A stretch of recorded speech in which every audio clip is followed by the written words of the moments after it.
na hii nyuma yangu bwana ni Olduvai Gorge. Hapa bwana ndo chimbuko na asili ya mtu wa kwanza inasemekana ilitokea. Na mimi bwana kama mtalii wa taifa ni kukuhamasisha wewe uliopo nyumbani utoke uje ufanye utalii wa ndani, na haya ni mambo mazuri ambayo yanapatikana hapa Ngorongoro. Karibu katika bonde la Olduvai Gorge.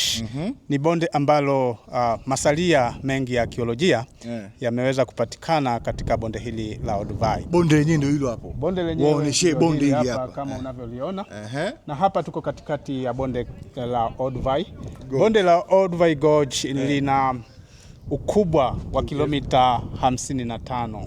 Kwa hiyo kila mwaka tunapata watafiti mbalimbali wanaokuja kufanya tafiti zao za arkeolojia, anthropolojia na jiolojia. Kiingilio hapa ni shingapi kwa mtu kuja kufanya utalii? Kiingilio hapa kwa mtalii mgeni wa nje ni dola 35. Na kwa Mtanzania ule utalii wetu wa ndani ni shilingi za Kitanzania 5,900 kwa mtu mzima. 5,900. 5,900. Anakuja kuona kitu gani hapa? Hapa ataona masalia ya kale. Twende tukaone. Masalia ya kale ambayo yanahusika na yule zamadamu wa kale. Zamadamu wa kale aitwaye Zinjanthropus boisei. Anapatikana hapa. Anapatikana hapa. Lakini pia kuna Homo habilis. Lakini pia kuna Homo erectus. Lakini pia kuna Archaic Homo sapiens. Hiki ni chumba namba 2 ambacho kinaonyesha masalia ya zamadamu. Tuoneshe. Fuvu hili ni la Zinjanthropus ambaye ndio zamadamu wa kale aliyegundulika kwa awamu ya kwanza mwaka 1959 Julai.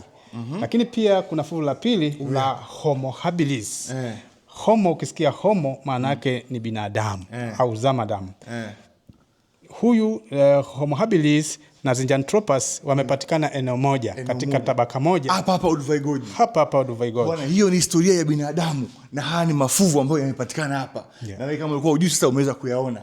Lakini pia ziko zana za mawe kama tunavyoziona hapa ambazo zana hizi zimechumbuliwa na mafuvu hayo, lakini zikiwa pamoja na fuvu la Homo habilis ambaye ndiye aliyehusika kutengeneza zana za kwanza za mawe yakiwemo mashoka. Kuna kitu tunaita hammerstone, chopper na flex. Bwana, zile historia za shule za darasani zile unakuja kuziona hapa live. Hizi bwana ndio zana za mawe ambazo watu wa zamani walikuwa wanatumia, na yote haya unapata hapa Olduvai Gorge Ngorongoro. Mimi kama mtalii wa taifa sina la ziada kwa leo. Hiyo ilikuwa ni tour ya haraka haraka tukiwa hapa Ngorongoro.